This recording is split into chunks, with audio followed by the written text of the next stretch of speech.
कागज पर तो जिला अस्पताल गरीबों का सहारा कहा जाता है, मगर हकीकत कुछ और ही बयां करती है। यहाँ न डॉक्टरों को मरीजों का दर्द दिखता है और ना ही प्रशासन को अस्पताल की बिगड़ी तस्वीर।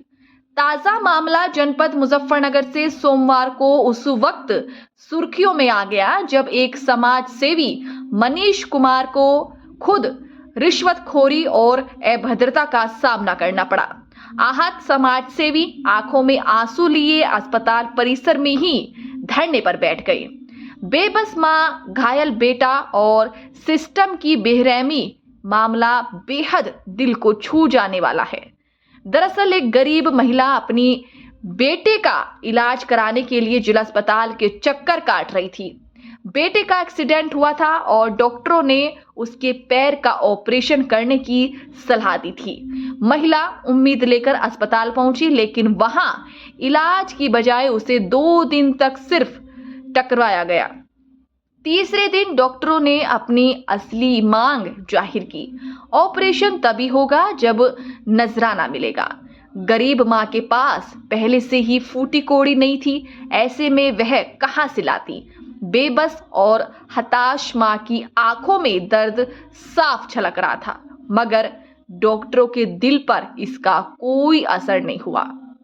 रोते हुए उन्होंने कहा, अगर गरीबों को भी सरकारी अस्पताल में इलाज नहीं मिलेगा तो फिर ये कहां जाएंगे।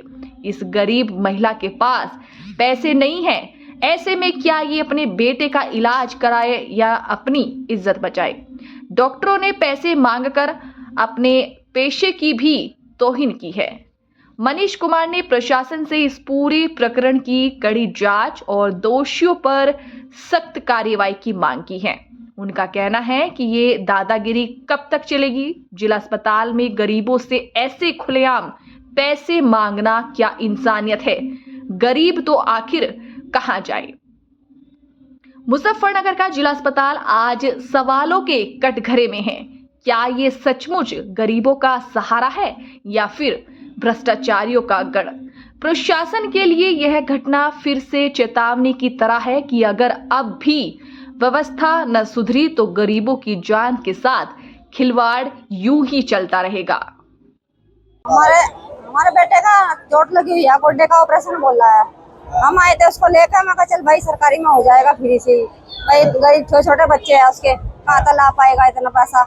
अब हम आए, फिर इन्होंने बोला कि भाई ऑपरेशन करा लो, नहीं तो प्लास्टर लगवा लो। मगर जी प्लास्टर तो ठीक हो जाएगा, कर लेगा भाई, गारंटी नहीं ले सकते। तो मगर फिर कर लेगा तो ऑपरेशन करा लो।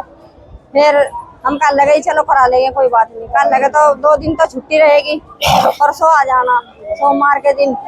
फिर हमारे कल बोला था कि परसों को आकर, कल को आकर जांच करवा लेना। जांच भी नहीं हुई, कल भी बेड पर लिटा लिया, बोतल लगा के ऐसे ही पड़ा रहा। फिर वो घर चला गया, वो घर पे ही जा लिया। फिर उसकी जांच नहीं करी। कल फिर हम आ जाए, फिर हम ना जाकर उसकी जांच कराई। जब अभी नुकारे बोल रहे कि 3 बजे तक आवेगी, 4 बजे तक, और परसों ऑपरेशन होगा। उनको भैया पैसा तो जमा करना पड़ेगा ही। पैसों की मांग किसने करी? नाम पता? नाम नूम का हमें क्या पता चलेगा। 9 नंबर पे बैठते हैं।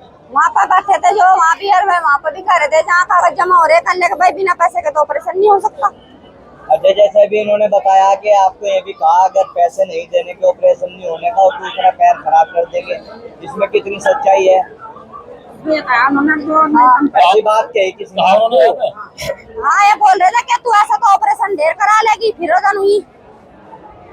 और जहर देने की बात जहर देने वाली बात इसमें नहीं कही। नहीं, इन्होंने नहीं कही जहर देने। मैं ये कह रहा हूँ कि बस हम ये डर गए कभी हमारे बच्चे का ऑपरेशन जहर देने वाली बात किसी ने नहीं कही। और हम फिर किसी। लेकिन अगर पैर के मामले में है तो ऐसा ब्लैकमेल।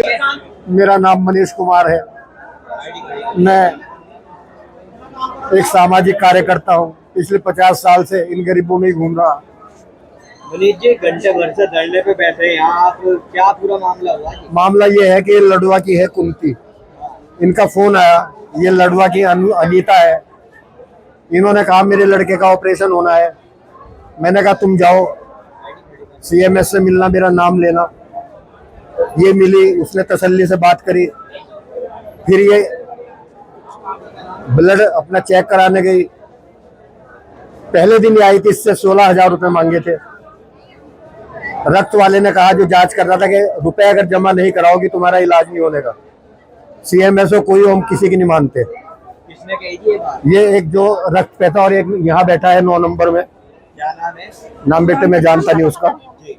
उसके बाद मैं आया, मैंने उससे पूछा, मैंने कहा भाई इससे रुपए किसने मांगे? इस तरह वो मेरे पे भी भड़का बुरी तरह, और इसको इतनी धमकियां दी कि दूसरी टांग भी हम ठीक नहीं होने देने के, यहाँ तक ये शब्द कहे उन्होंने। इससे मुझे गुस्सा आया और मैं रुमाल बिछा के इन्हें दोनों को लेके यही बैठ गया। अगर अस्पताल में डॉक्टर कंपाउंडर ये कहेगा कि अगर पैसे नहीं दिए हम दवाई में जहर मिला देंगे, हम टांग ठीक नहीं होने देने के, ये बूचड़ खाना है, सरकारी अस्पताल है, ये ब्लैकमेल कर रहे हैं। ये डर गई बेचारी, इसलिए मेरे से भी अपनी शिकायत नहीं की। बड़ी हिम्मत बंधा के मैं इसे लाया। मगर बेटे तेरा इलाज कलेक्टर जैसा होगा, तू चल तो सही, एक बार बोल तो सही। तब जाके इसका हौसला खुला। बताइए, ये दलित जाति से है, मेरी बहन है, ये बेरोजगार है, इसका बच्चा बेरोजगार, पति बेरोजगार, लड़का एक्सीडेंट में उधर बैठा हुआ है, वो उसका ऑपरेशन अगर नहीं होगा, ये 15-20 हजार रुपए कहाँ से लावेगी? इस तमाम के खिलाफ मैं बैठा। CMS साहब ने बड़े मधुरता से मेरे से बात करी थी जब मैं आया था, मेरे से पहले जब मैं मिला था, आज भी करी। लेकिन जो सिस्टम है अस्पताल का, जब तक हम और आप मीडिया वाले गरीबों के, ये जो गरीब यहाँ खड़े हैं, मैं इनकी बात कर रहा हूँ, इनके हित में है। ये कोई नेतागिरी नहीं है, ये इलेक्शन नहीं है, ना मुझे चुनाव लड़ना, लेकिन इन गरीबों के हित में जब तक जिले में ये नहीं जानेगा कि 2 रुपए की पर्ची बनवाने के बाद पर्ची वाले का अधिकार है कि ये अस्पताल उसका और उसके बाप का है, दवाई फ्री मिले, जो फीस है उसकी रसीद मिले, इलाज सही हो। अब सबके लेटेस्ट में क्या चाहते हैं आप? आगे की क्या आपकी रणनीति है, सोच में बताइए।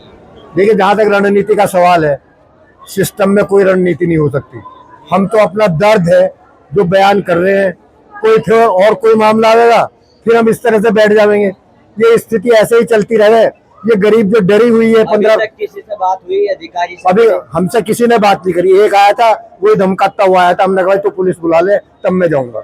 इसके अलावा मेरे सामने कोई नहीं आया, ना मेरे से बात की।